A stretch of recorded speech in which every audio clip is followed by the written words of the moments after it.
If you have a mantra, this would be a good time to say it. Otherwise, some slow, deep breaths. 28 seconds left.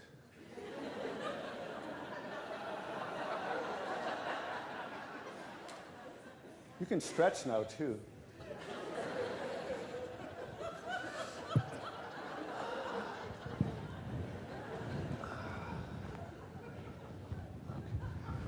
Okay.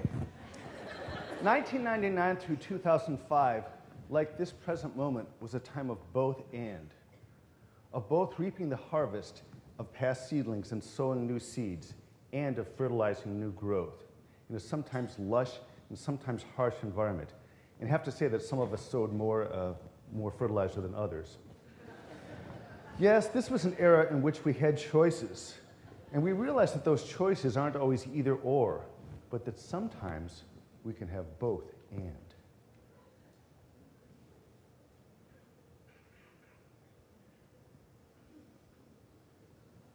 We realize that the choices are more than the false dichotomies that often are presented to us, or that sometimes we present to ourselves. The creative and grounded and mission-driven choices that we give to each other as NAPCRG members often are transformative.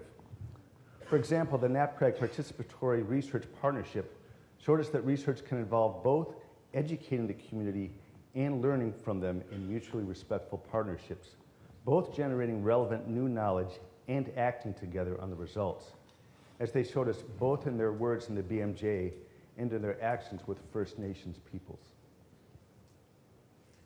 We've also learned that NAPCRG developed this participatory partnership approach in practice-based research networks. With leadership from Jim Mould and Kevin Peterson and others, the network approach linked both quality improvement and practice-based research, and increasingly links with the public health community.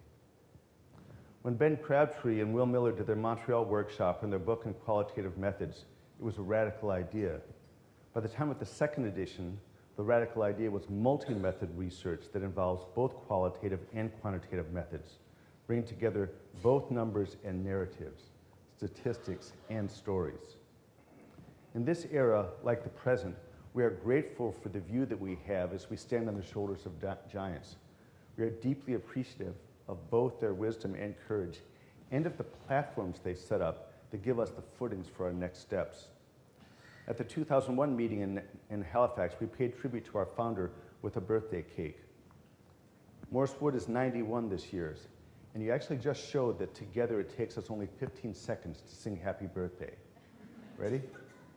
Happy birthday to you. Happy birthday to you.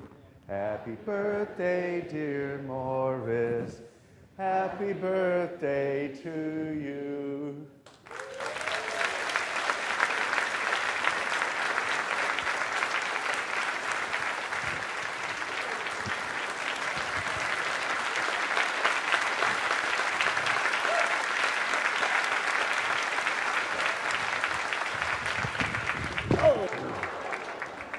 Okay. One of NAPCRG's conceptual beachheads was Cartwright's 1961 work that Carol already talked to us about. And what better tribute to a mentor could someone have than what Larry Green and colleagues did, replicating this work? Oh, we're really moving now. Believe it or not, in the prior era, as investigators became established, they sometimes abandoned NAPCRG for more specialized meetings. That time ended as everyone came to value both the nurturing of new investigators and the rejuvenation of those of us with graying or receding hair. The ferment of both the younger and the older generations was a foundation of the Keystone 3 conference that led to the Future Family Medicine Project. Participants referred to themselves as Generation 1, 2, or 3, but I prefer John Fry's terms, the pioneers, the homesteaders, the settlers. It's time for a new generation of pioneers. In the research paper from Keystone 3, Ian McWhinney and Will Miller showed us that our research needs to embrace both an inner and an outer reality, that each have both an individual and a collective component.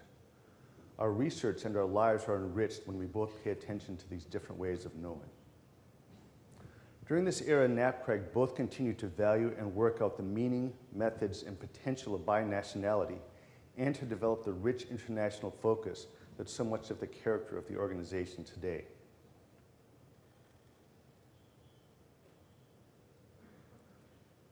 Ten years ago, in New Orleans, Paul Thomas regaled us with whole systems learning. Barbara Yon and David Catterdahl and Paul Nutting developed both our research capacity and our grant-generating ability.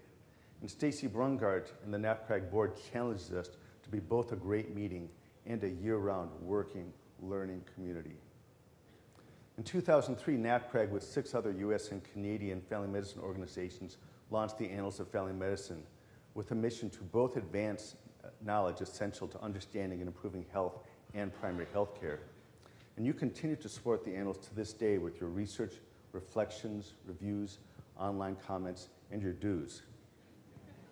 Then, like now, we need to recognize both the 800-pound gorilla and the elephant in the room to make sure we both see and seize the moment, the current opportunity of rejuvenated primary care, not being distracted by the daily grind of a dying, dominant, depersonalized, fragmented biomedical paradigm. Embracing both our countercultural roots and our emerging mainstream platforms.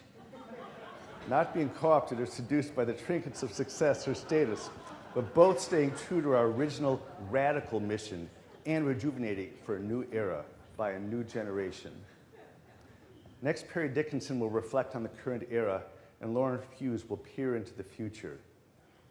Surely one of the lessons of this look at both the past and the future is that every moment contains both uncertainties and opportunities, and most of the time, they're the same thing.